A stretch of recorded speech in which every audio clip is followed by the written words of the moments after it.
that table doesn't demonstrate that I have not sat at it since I finished this damn book, then I don't know what does.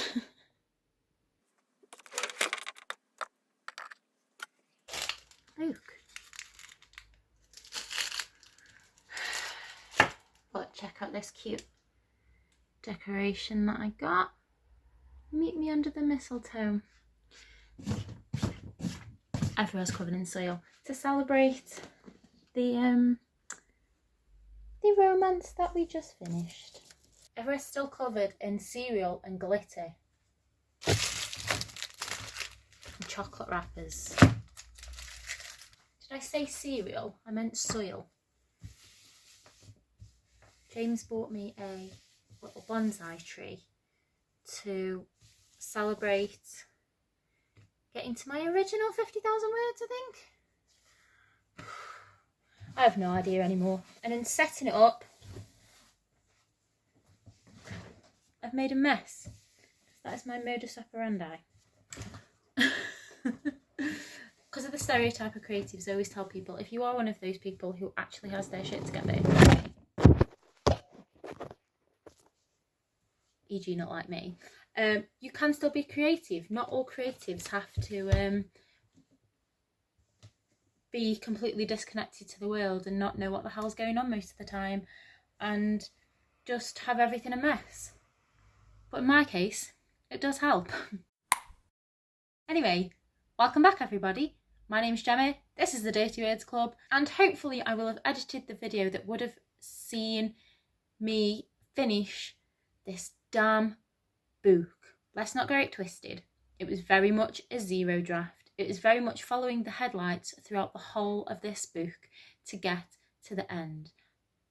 But I wrote one in 22 days and it turned out to be nearly 56,000 words. As you can tell, it's now Wednesday. I still have not come to terms with that yet, even though I have also covered in soil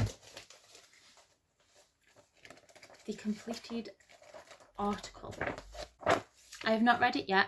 I don't feel in the mode to do so because I know that some of it's going to be rubbish and I'm going to feel rubbish about myself, and some of it's going to be great and I'm going to feel great about myself, and then I'm going to get overwhelmed at having to make the whole thing make sense. But I thought we'd do a little bit of unpacking of how this turned out. So first, everything that I thought would happen pre-November. I've spoken in nearly every video about the fact that I thought this project might not have legs and it might suffer from what I now deem third brother syndrome. Therefore, I wanted to make the whole thing just 30,000 of the whole 50,000 that I would have to do throughout November. I thought 60% was more than enough.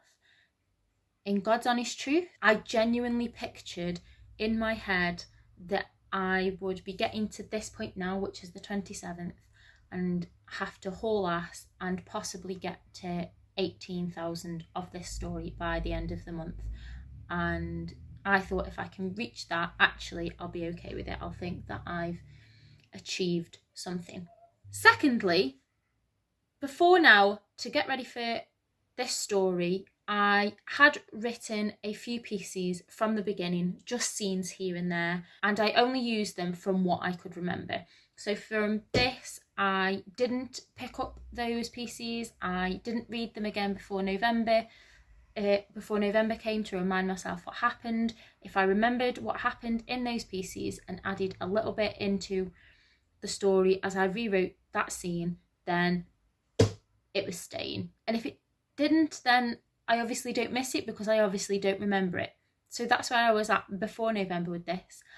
And then there was my fear of the third brother syndrome. So many moons ago, I wrote another series of romances, which were 3 interconnected brothers. And when it got to the littlest brother, there was nothing. I had 2 very nice people. I had somewhat of a storyline. He didn't have much emotional baggage. Something did not gel. He did not want to tell me his romantic story. His other 2 brothers were very forthcoming. I know all of their baggage and romance things and it's all very exciting. The third brother, nah. I thought that's what was going to happen with Christian. Clearly it didn't. Clearly it was kind of fine, even though he also has very little baggage. And if you've watched previous videos, you'll know that that was a struggle to get through that. And the last thing before I even started was, for this one, I did something which I've never done before, which was compiled a whole research folder. I opened up a Scrivener document, I aimed for 10,000 words, and I literally wrote everything about them, and through the process of me figuring out who they were. So even though I didn't write exactly what was going to happen in this book, because I knew that I was going to have to follow the headlights the whole way through this book, just move on to the next thing and on to the next thing to find out what happened. I did spend about 6 days before Nano started. I spent a little bit of time each day getting to know them and getting to know their families, which I think really helped, even though I've probably discovered more about them in the process of going through and writing this book than I ever wrote in the research folder, and some things now contradict themselves, so I need to put those two together. But I think knowing that I had that and I was already in that mode, which I'd never done before, really helped. That was pre-Nano. Next, a little bit of a lowdown on what Manchester was about, now that I actually know what it was about. So it was a love story between two people, Christian and Hannah. Christian is a bass guitarist in a band called Alexandra Road, and he's in that band with his oldest brother Julian and his best friend Adam. There is also his middle brother Mitchell, who is the manager of the band, and those are the three brothers, plus a little tag along. It's not a spoiler because on the blurb that I wrote for the exhibition that I did in August, I said that the novel starts with Christian having a motorbike accident where he ends up crashing it into a tree. That is how we get to meet Hannah. Hannah is a physiotherapist which Julian hires because Julian is getting a little bit off the rails in panic, to help with Christian's recovery. She's not some random stranger. They do have mutual friends in common and have known each other in kind of a previous few years ago. So it's not completely, oh, he fell in love with this brand new physiotherapist that he met. It's not like that. So in walks Hannah. She's lovely, very academic, but very free loving, has got a family that's possibly even crazier than Christian's is, helps him get back on his feet, and they form I was going to say a private friendship, but that sounded very clandestine. They formed not an unlikely friendship. They formed a friendship, and she's also got her cousin Grace, who is her best friend on her side.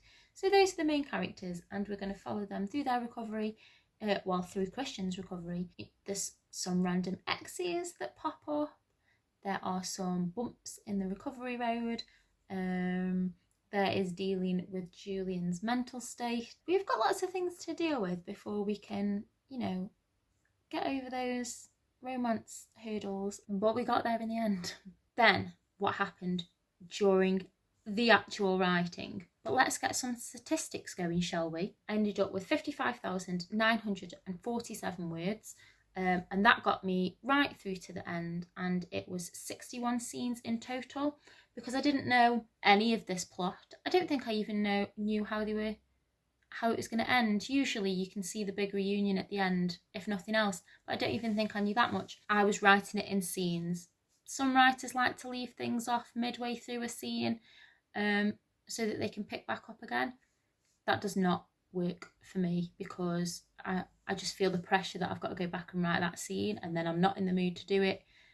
And also it encourages me to just leave scenes halfway through. So every time through Nano, I think apart from one day, I got all the way to the end of the scene and then called it a day. I've given some of them, when I've printed it out, funky names as if they were chapter titles. One of them's called Ribs and Nipples, something like that. I don't know. It's purely there to amuse myself. The last time I looked, I realised I could look up word frequency, and my most used word was the, and it had taken up potentially 20% of the book, maybe 10%, 20%. It was a lot, considering it was a high percentage. Okay, so the most used word is still the, at 2,410 times. That's a very high percentage of the time. And then we get down to names. It was starting to get to a point where I was using Julian's name more than I was using anyone else's name. But it actually looks like Christian came in top of the list at 276. Hannah came second at 265.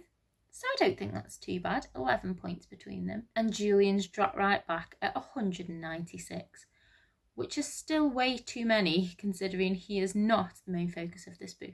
Back was used quite a lot, 295 times to say back.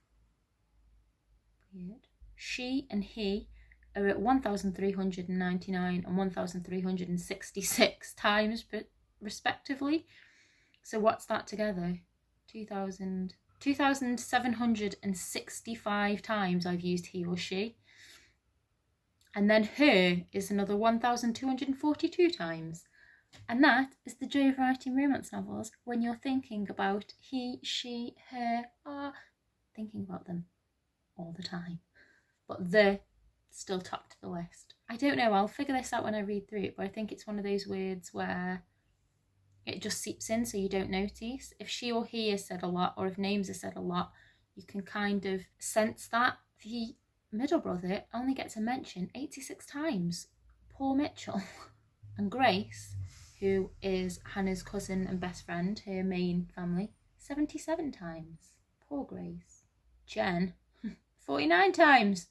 That's even worse. But 49 times is a lot considering she's in it for like 3-4 scenes. Used brother 34 times. So many bloody brothers.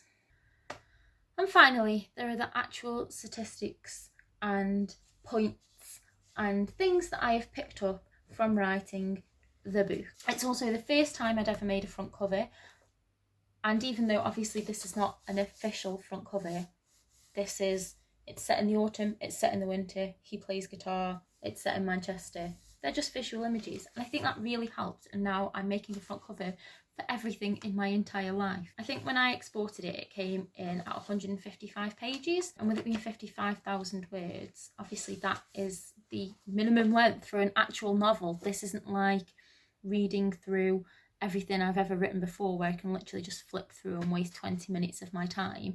This is going to take a considerable amount of time to read, especially when you read as slow as I do. I'm going to put some time aside and read through it and let you guys know what I thought. But from the things I picked up purely from when I was writing it, I've realised that I know there's not a massive amount of description in it. And with it being a romance, you need description part. I think after spending so much time deliberating over what colour that eyes would be for the research folder, I think I've probably mentioned it twice, 3 times maybe, because I automatically go for the speech. So I put the speech in first, and then obviously you've got to link that together with action, and that kind of moves it forward to the next part. So even though I talk about the importance of fluff quite a lot, I seem to have negated most of the fluff and just gone straight for the action.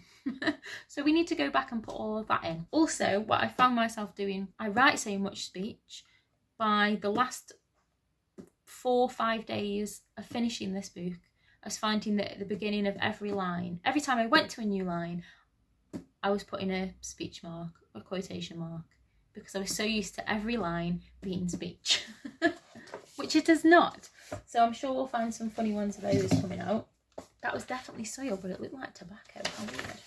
And then also, one of the main, perhaps, kind of mental points that needs to be foreshadowed and written in, that's going to be not an issue for them, but a way in which they would work, revealed itself in the penultimate scene. I think I wrote it in the notes section in capital letters, like, why could you have not revealed this to me before? Yes, the penultimate scene. Let's talk about the difference music made to recovery and mental state throughout this damn book, because I also kind of missed that out. So in January, I think I'm going to go through this one, go through Julian's story, which is the story before this one. That also now has a front cover, so you know I'm committed to it, which I've been writing on and off for a good number of years in the new year, and try and figure out the actual plot. Figure out where we've got to, what we've learned, and put that into an actual book, and hopefully get those finished because I know that Santa is going to bring me Save the Cat Writes a Novel.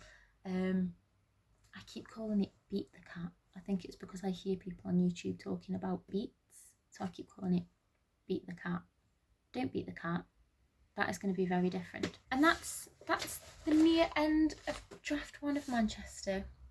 Nano hangover is real. I didn't realise that that was a thing, but since Friday I don't think I've really written any fiction. None of it is quite as fluffy as being able to just get down any old thing and it not really matter whether it's good, bad or indifferent.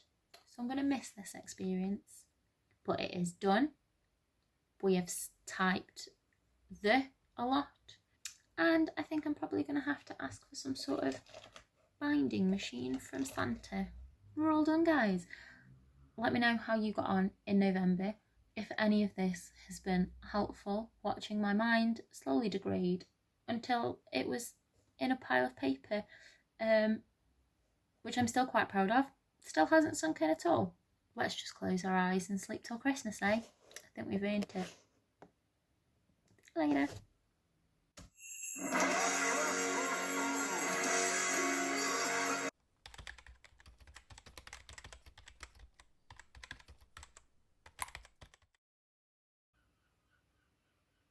Why are there seagulls outside?